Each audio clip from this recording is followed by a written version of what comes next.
ดีครับตอนนี้ขึ้นดอยขึ้นดอยดอยที่มีลมแรงที่สุดตั้งแต่เที่ยวมาอันนี้เราเที่ยวมาที่อุทยานแห่งชาติแห่งที่สี่นะครับอันนี้เป็นอุทยานแห่งชาติที่ตื่นเต้นมากเพราะลมแรงมันจะเปลี่ยวเออ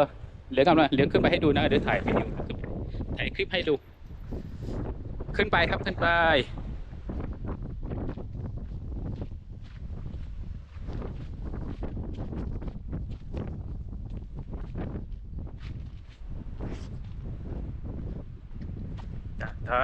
ขึ้นครับขึ้น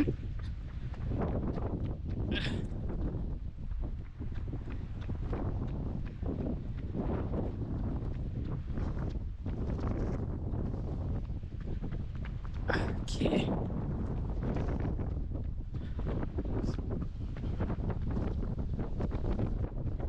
ลงมาแล้วลงมาแล้ว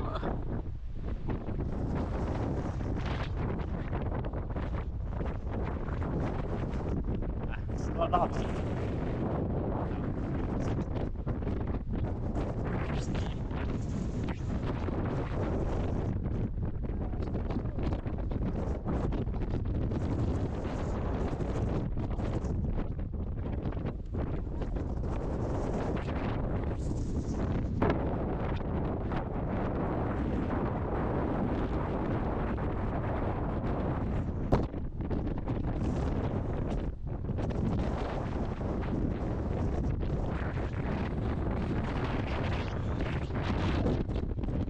ต้นยืนนี้